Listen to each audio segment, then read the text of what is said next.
Super Mario World versus Sonic the Hedgehog. Which game is the best platformer from the 90s? Let's find out.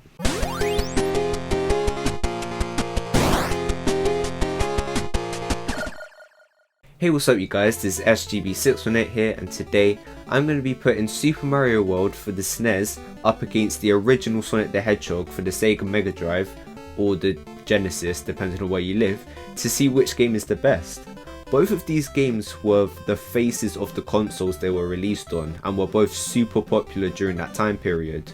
Not only that, Mario World added some extra layers and more advanced technology to the 2D Mario series, and Sonic the Hedgehog was the first entry in the Sonic franchise, basically the birth of one of the most iconic faces in gaming history. So it wasn't an exaggeration to say that these games were very heavy hitters in the scene. However, as Nintendo and Sega were in a console war with each other, and the fact that Mario and Sonic were the faces of these companies, it sparked a long-lasting argument over which franchise was better. Even though that this argument was in fact long-lasting, it was definitely a lot more heated in the 90s due to Nintendo and Sega being the gaming companies at the time. Well, at least in terms of console gaming. Naturally, two games that were put up against each other constantly were Super Mario World and Sonic the Hedgehog.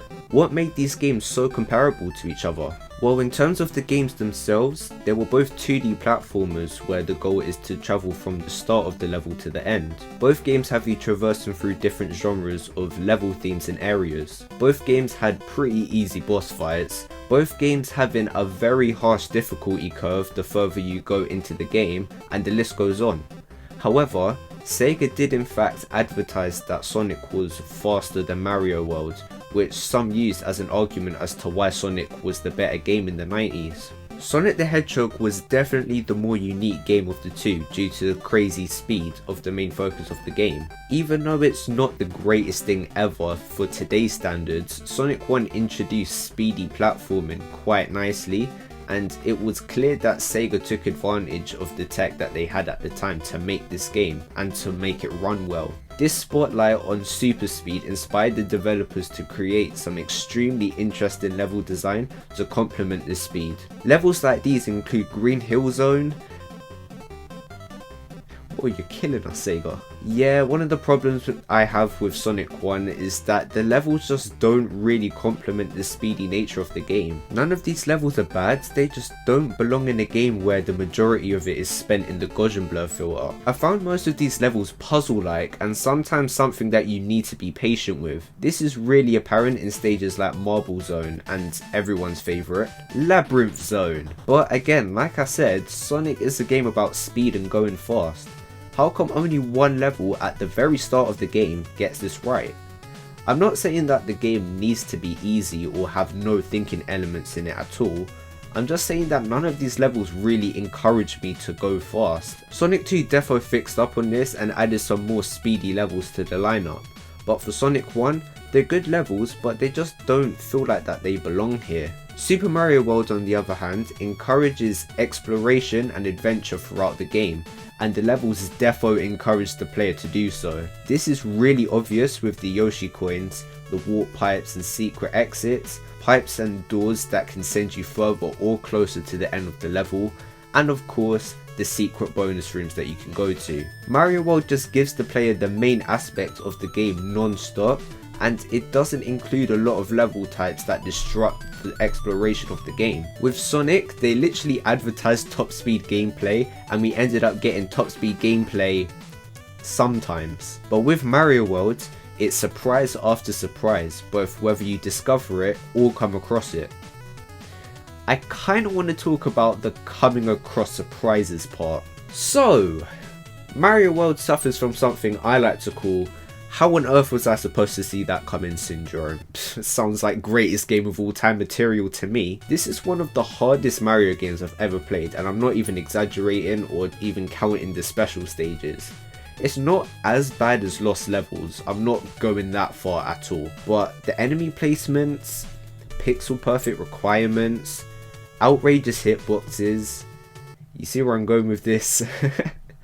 these things lead to a pretty frustrating playthrough. Yes, I do suck at this game, there's absolutely no doubt about that, and Mario World isn't a bad game because of that. I just think that Mario World is just a bit of a chore to play through because the game throws everything at you, sometimes all at once. I've never ever had this issue with Super Mario Bros. 3, and I would even see that that's a hard game too. But the difference here is that Mario 3's level layout as a whole gets increasingly harder, so even though you don't know exactly what's going to happen when you play the level, you have a rough idea of potential enemies, obstacles, etc. Yes, the game does surprise you, but it's not overkill at all and it keeps you on your toes. Mario World does have the same intentions, I will give it that, but I just feel like they went way too overboard with the enemy placements, enemy projectiles, etc.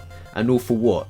Just to make the game more challenging. They definitely could have been toned down. Okay, so if that was Mario World, then what about Sonic 1? Sonic 1 did release after Mario World, so surely it doesn't have that same problem, right? Yeah, it doesn't. When you turn the game off, but when it's turned on, make sure you book your therapy appointment because Sonic 1 is somehow worse than Mario World with this issue. I didn't even know that was even possible. That's right, Sonic 1 unfortunately suffers with how on earth was I supposed to see that coming syndrome. Everything, I literally mean everything in this game kills you, and your short time of invincibility frames do absolutely nothing for you. Mario World's traps and surprises at the very least aren't in every single level of the game, just in a lot of them. But in Sonic 1, literally apart from Green Hill Zone, every single stage in the game has them. You can't escape it. But to make matters even worse, the game's stage hazards are completely unreasonable too. So juggling this with the enemy placements is just illegalism. Again, Sonic 2 improved on this later, but Sonic 1 just hates the player for picking up the controller in the first place. Even with Mario World and Sonic 1 having this similar issue, I think Mario World is the more reasonable game. Don't get me wrong, it's still super frustrating, but it's a lot easier to learn and adapt to the crazy environment that you're in, because Mario isn't trying to be the Flash, meaning that you can usually take your time in levels even more so than Sonic, and on top of that, at least you can take your sweet time with Mario underwater, rather than panicking that you're gonna run out of air, plus dealing with all of the other hazards I mentioned earlier. But has anyone mentioned how chilled the music is in Labyrinth Zone despite how annoying the stage is? Yep, so even though you may be going through some tough times during your playthrough of these games, at least you've got some tunes to rave to during gameplay. Mario World and Sonic 1 have some of the most famous video game soundtracks in history, so it's absolutely no surprise that they're one of the best aspects of both of these games. You literally can't go wrong with Mario World's soundtrack. It's so simple, light-hearted, upbeat, and just really fun to listen to overall. Even though the same melody is used for most of the themes, they all present it in a different tone, speed, and it all sounds completely different from each other. This is actually something I realised only in recent times. That's how genius the music is in this game. They all set a perfect mood for each level type, and just listening to each theme offline from the game is still extremely enjoyable. Nintendo really nailed these Mario World themes. Apart from the bonus stage and Starlight Zone, I really love Sonic 1's soundtrack. It all screams 90s, but they're all really chill, varied, and suit each level very well. Well, apart from Labyrinth Zone, but I'm not really complaining there. The regular boss theme is one of my favourite boss themes in gaming. It's so good and it sets the mood very, very well. And I don't need to say much about Green Hill Zone, do I? Sonic and this theme basically coexist, and is regarded as one of the most iconic video game songs in gaming. It's a classic. So both Mario World and Sonic 1 have very amazing soundtracks despite them sounding different from each other. However, just down to personal preference, I've always slightly preferred Sega's 16-bit music over Nintendo's, so I do tend to gravitate towards Sonic 1's soundtrack a bit more. I just love the synths used and the tones that they created, which then contributed to the atmosphere of each level. So that's great that both of these games have great sound design and great graphics, but what about the controls and mechanics? Mario World has one of Mario's best movesets in any of his games. Jumping, running and spinning all work incredibly well in this game, and in the 1 or 2 levels that I was confident to speed run through, it was really satisfying to pull off with Mario's more complex moveset compared to his NES titles. I think Mario Bros 3 was just a taster in terms of Mario's extra actions, other than just jumping and running normally. And the cape feather applied makes Mario even more of a joy to use. Spinning with Mario is now an enemy attack option, which is super handy, and most importantly, you can fly and glide in the air with this power up. This might be my favourite Mario power up, it's just extremely fun to use. On the other hand, Sonic controls fine for the most part and gets the job done completing each level. I do have 2 problems with Sonic's controls though. The biggest thing is that you can't spin dash like literally at all in this game.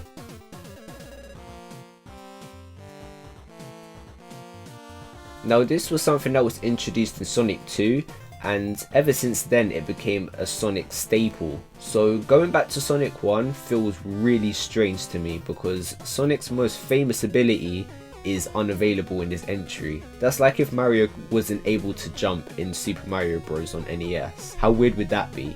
My second issue is that Sonic has a very slight jump delay during gameplay. This led me to fall to my death because I quote unquote jumped too late. It's not absolutely outrageous or something that's totally game breaking, but it was a slight annoyance whilst playing through the game, especially through the harder zones. Overall though, Sonic controls decently, and as always, blitzing through certain levels is always fun. So, the ultimate question now is, which game is the best? Picking a winner for this video was no easy task because, as mentioned during this video, both games have their ups and downs, and both games have similar elements overall.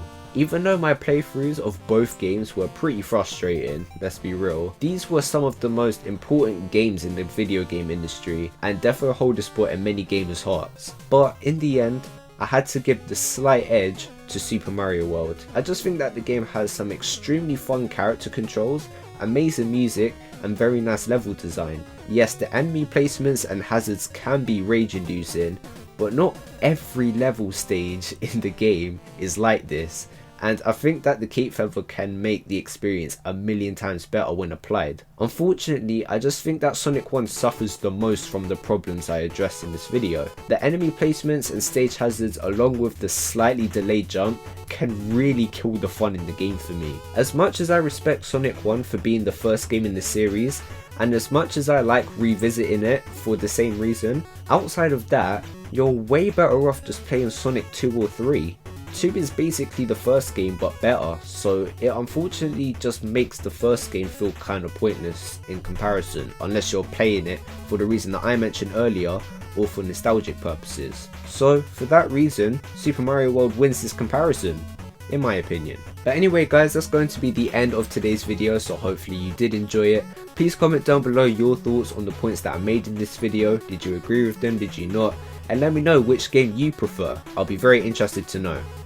Anyway, thank you for watching, please like and subscribe, and I will see you guys in the next video.